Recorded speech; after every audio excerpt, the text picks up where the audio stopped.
Ashama akkam jirtu nageen keessan badhaadha uummata qashtii ansiifan oorottuu bidhaa jajjabaattuu jiruuf jireenyi keessan nageenyi keessan badhaadha ana bira nagaa koodha deebi'ee dhufeen jira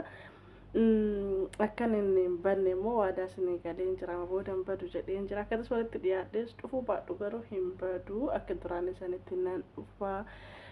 laayikii sheeriinaaf godha maatiinaaf ta'an jajjabeessaa isiniin jecha ansifaan oroosuu bidha har'ammoo muudannoo kiyyan isiniif qabadhee dhufaa muudannoo fi qoosota gara baay'een qaba isiniin jedheen jira har'as immoo muudannoo kiyyaa fi kan hiriyaa kooti lammii Ugaandaa kan taate gara waggaa 3 fi walakkaatti kan waliin hojjenne erga deemta magara baatii lamaaf minamina taatee jirti bara sadaffaa seentee jirti dhugaa dubbachuuf yeroo bareeda wajjiniin dabarsinee jirra yeroo gaarii kan kanan jedhamne wajjin dabarsinee jirra ishiin illee maadha keessattuu uffanni nama uffadhee dhufe kun keessattuu yaa warroota amantaa musliimaatti akkanatti uffata hundumti keenya uffanna garuu yoone xiqqoo isaantu kana akka tuffachuu baay'isa nama harargee fakkaatee shamarran harargee fakkaatee dhufeen jira dhugaa dubbachuuf kennaa bara 2010 kuda meeqa qoy akka keenyatti 16 miti 2016 hiriyaan koo ammoo haaraa waan dhufte wajjin hojjennu kennaanaaf kennite jechuudha baay'ee bareeda narraa bareedee jira yoo namni dhaqsee shamarran harargee na fakkeessee jira ana waan akkasii isiniin jedha marree anaaf hiriyaa koodha mudannoon isiniif qabaarra laayikii sheeriinaaf godha dhugaa dubbachuuf amma isin wajjiniin hojjedhee gara fuulduraatti waliin jirra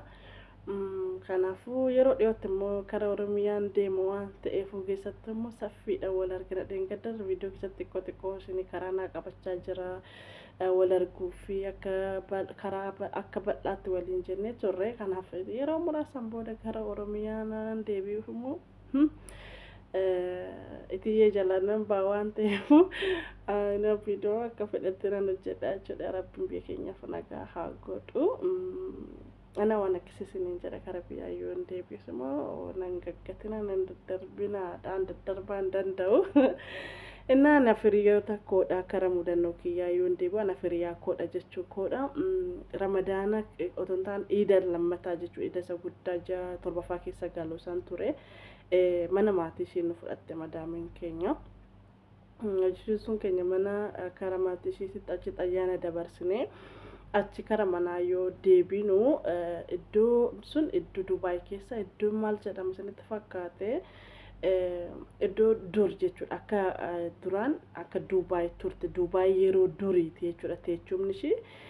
haala ajaa'ibaati fooqee ishee wantoonni isheen qabdu hundumaa bocaan teechisanii bocaadhaan kan inni taa'ee Dubaay durii kana fakkaatti fooqiin ishee kana dheerinni isaa iddoo kana fooqiin hin jiru ture amma ture minamna jedhanii isaan akka seenatti iddoo san bocaniiti kan isaan teechifatanii jechuudha kanaafuu gaafa karaa manaa deebinu ana hiriyaa koo jette wajjin hojjennu jette ijoollee jette hundumti keenyayyuu achi nu geessite jechuudha garuu ijoolleen iddoo biraa abbaa faana bakka taphaa dhaqan bakka taphaa ni dhaqanii nu anaa fi hiriyaa koommoo waan hojjisiistu fuuteet iddoo nuti itti bashannanu kammoo zoor jennee waa tokko laal viidiyoo namnallee waraabnee turre yeroo sanii YouTube gosa dura tokko irrattillee gadhiiseen ture YouTube sun amma itti dalagaa ta'u hin jiru yeroodha amma kanatti እና achirratti gadhiiseen ture viidiyoo daqiiqaa 5 daqiiqaa 4 taatu namna tokko iddoo bareeda ture achi booda iddoo baay'ee iddoo guddaa ture ani firiyaan koo waluma duuba deemaa waan nutti bareeda suuraa kaasaa ofii keenyallee wajjiniin kan gara waan amma argina suuraa kaasaa turre oduma deemnu edaa kan hojjisiistu ni iddoo sa'aatii salaata ture sa'aatii salaataati iddoo kara salaataa yookaan immoo karaa itti du'aayi godhattu san deemaa jirti isheen dura deemti nus duuba deemnaan dura deemti iddoo tapha tokkollee nu geessitee ture akka waan akka iddoon taphichaa isheen nu geessite iddoo waan akka baabura fakkaatu tokko minamana bicha nama sodaachisaa akkasumattis deemnee jirra itti bashannanee jirra tu sa'aatii salaataa hin gahiin dura achi fudhattee nuun deemte ture achi deebinee iddoo salaataa deemte ishiin bakka salaataa iddoon hin jira waan ta'eefuu bakka san fooqota keessa nuti immoo ishii duuba deemne karam ishiin karam akka deemtu hin beeknu nuti jechuudha zimcha isheetuma deemtu hin deemtu amma sasiin seentachiin baata seentachiin nuti immoo ishuma faana cal jenneetuma deemna jechuudha bakka walumatti tuqa garam deemti namni waliin jenna jechuudha waan isin jechuu kee hiriyaan koo yooni bakka waliif gallaa jechuudha dhugaa dubbachuu baay'ee waliif gallaa dubbannee osoo hin taane ijaan wallaallee nama walii galu turre እና oduma deemnu idaashin iddoo itti sagadan yookaan iddoo salaatatti godhatan kan ishiin deemaa jirtu deemte sholoqoo qalloo tokko keessa yoo geessu ol seente jechuudha nus ol seenne jechuudha yaa amantaan koo kiristaana hiriyaan kun sun amantaan ishii duraan musliima turte yeroo booda garuu karaa amantaa kiristaana yookaan amantaa peenxee itti kan ishiin jijjiirratte jechuudha ortodoksii peenxee kan jedhamu isatti jijjiirratte jarra akka duraanii garuu akka musliima ishiin taatetti beekani ishiin garuu amantaa san dhiiste jijjiirratte jirte jechuudha na gizee deemnee jennu taraan dura waan amantaan ishii musliima ta'eefu waan quraanas ta'ee waan hundumaayyuu ni beekte jechuudha waan amantaa ishii dura waan amantaa ishii ta'eef yeroo booda jijjiirratteef malee ni beekti achi booda deemnee jennu ishiin achi seente eegsisan yeroo sun akka koronaa wayitii waraqaatu jira waraqaa sifra waraqaa kanarratti kan isaantiin jedhan isa fudhatte yoo achi dhaqxe bakka dhiqannaati yoo deebite achi seentu nusaachan seena jedhu iddoo sun bakka dhiqannaati yoo akkana garagalu kanarratti sagadaasa fudhatte karaa sholoqoo wayii keessa achi seente jechuudha ani firiyaan kootillee achi deemnee annan taa'ee hiriyaan koo immoo kan hojjisiistu faana madaamii koo faana akka ishiin tsalootii gootu yookaan akka ishiin salaata ishii buutu dhakan isheetti iddoon kun iddoo salaataatti jettee yaa waan amantaa kiyyaamuti waan ta'eefu nan taa'e jechuudha dimbararra daarii wayii qabadhe iddoo karaa itti dhiqannaa deeman tokko darajaa wayii tokko hin jira isarra nan taa'e isheen immoo ishii faana salaata buutee jechuudha maaliif isiniin jechuun akka fedhe inuma isinii gara natti fakkaata tokkoffaa ishiin amantaa ishii waan ta'eefu tanaan dura salaata beekti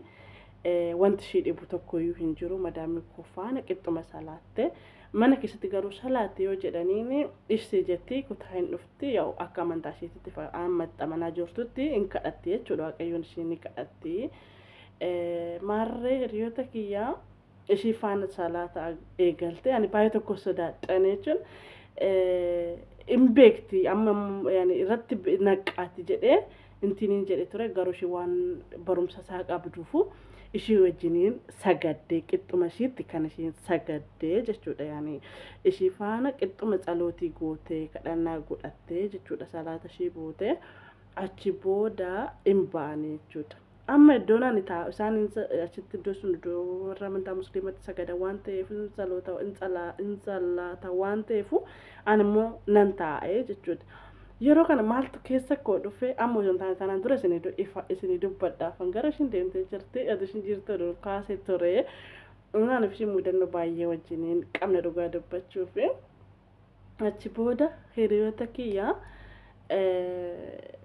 micoon tuni tanaan dura waan barumsa isaa qabduufi kan isheen yeroo sanitti yeroo durbaayu gizee ramadaatti hojii saganama naamna jedhanii garuu isheen dhufam naamna hojii kan xumuree naamnaan jettu isaan sagadanii tsaloota isaanii fixatanii fa karaa adda adda isaanii deemanii jechuudha guyyaa tokko saffaan dhaabbattee hin beektu waggaa 3 walakkaadha garuu waggaa guyyaa kana keessatti guyyaa tokko madaamii koo wajjiniin akka isheen sagaddu ta'amee maal jechuun isiniif fedhe ijoolleen teessattuu amantaan keessanoota amantaa keessan malee mana madaamii keessa hojjettanii jechuudha inni dhumaa kun akka deebii isiniif ta'u warroonni amantaa keessan malee mana madaamii keessa hojjetan micoo mana kana turtes ijoollee biyya keenyatti garuu ishiin kiristaanadha micayyoon dhalatteen ishii Bahaar Daaridha garuu maqaa ishiitillee jijjiirrattee amantaa ishiitillee akka maqaa ishii kan biraatitti jijjiirratte maqaa warri maqaa musliimotaatiin kan ishee waamamtu akka kiristaanaa kirrii hin hidhattu kanaafuu akka musliimatitti ishee beekanii gizee kutaa dhufte immoo mazmuura dhaggeeffatti jechuudha mazmuura dhaggeeffatti jechuudha ana amantaa ishee dhaggeeffatti garuu afaan maqaan isheetii fi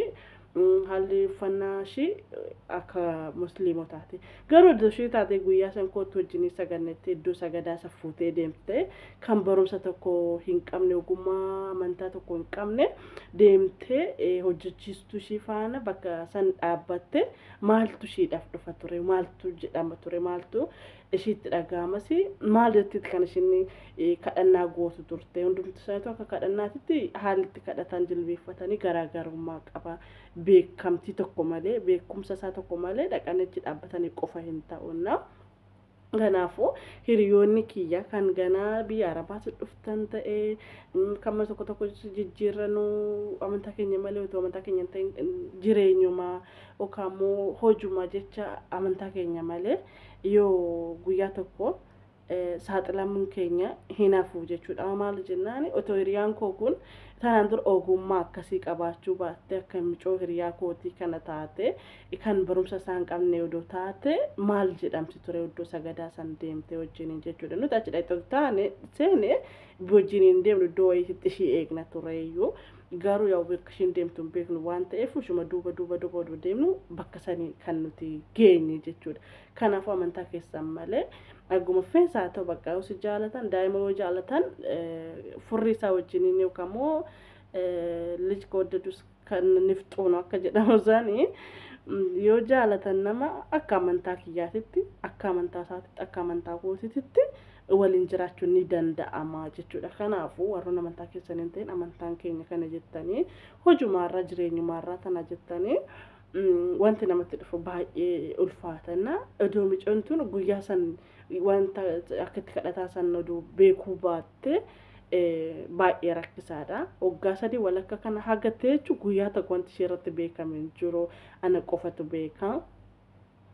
Inna akka waan isheen amantaan ishee duraa gaamma musliima ta'etti kan isaan beekanii turanii inna gisee ishiin jirti inni jedhaayyuu hin dagali garuu in kofalla yeroo baay'ee jechuudha. Otoo beekuu baattee maaltu si fudhate ture jedhaani isammaa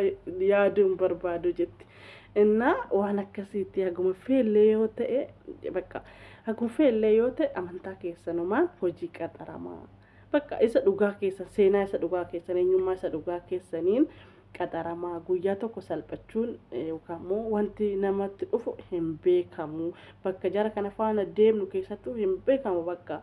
iddoo garaagaraatti isaan faana deemna waan ta'eefu wanta barumsa isaan qabne hin beekna yookaan immoo jireenyuma keenya boomoo bayii jireenya keenya kanarra keessa darbuu jenne wanta kan keenya hin taane keenyanne waan hin beekne tokko hin beekna jenne kar tokko deemuun ni ulfaata. Kanaafuu viidiyoo kanarraa maaltu akka isinirraa isiniif ifa ta'e immoo komentii jalatti naa barreessaa maal jennaani micoontu waan beekumsa isaa qabdu waan yeroo booda amantaa sanirraa jijjiirratte amantaa biraa deemte fi amantaa duraa san anishii waan dhuunfaa ishii waan ta'eefu barumsa isaa ogummaa isaatti kan ishiin qabdu erga otoo immoo namoota kaanii akka micoo hiriyaa kooti tanaan duraa san taate iddoo kanaa fudhatte akkamitti namitti ishee hojjechiistu faana dhaabbatte salaata san xummurti baay'ee ulfaata dhugaa dubbachuuf innaa beekumsa malee ko intini jedhachuun jechuudha maatta buunu baay'ee intini jedhachuun hundumtuu ogummaa ofiitiin ta'a wanta kan keessan hin taane keenya wanta jireenyumti irra dabarsuun waan baay'ee nama gootu jireenyuma irra dabarsu tana jenne boolumaan nu fudhanne maratti seenuu yaaluun gaarii miti. Kanaafuu akka danda'ame akka amantaa keenyatti bakka deemnetti akka afaan keenyatti dirqama ta'uu qaba malee wanta hin beekne jireenyuma irraa tana jenne hojiidha uumaa miti rakkinatu wanta kan hundaa nama godha malee jaalataniitii miti yaa ta'u malee bakka haga danda'ame eenyummaa ofiisa dhugaa otoo mul'isanii isiniin jedhanaa otoo beeyama gizee naasofnaa jedha otoo beeyama namitti hin tune akkaata akkana taatisi beekte abiskooti kanarraas darbitu naaminan jedhaani harocheeni waan dhagi waan beekte natti fakkeessi taate moona sodaachisni minaamina jettenna qanii baay'een irratti na shakkan jettee yaani ofirratti na beeknu itti onoomishii sodaattu dhugaa dubbachuu guyyaa tokko deenyummaa ishee irratti naqqayin waggaa waggaa sadii fi walakka waggaa sadii fi ji'a jaha hojjettee hin ifa deemtama baatii lama xumurte baatii sadaffaa keessa jirti na baay'ee kan walii galee nama waliin jiraachaa turre kanaaf hiriyoota kiyyaa akka feestaa ta'uu sanis haa ta'u kanas afaanuma eenyummaa keenya kan yaa jiraannu isiniin jedha.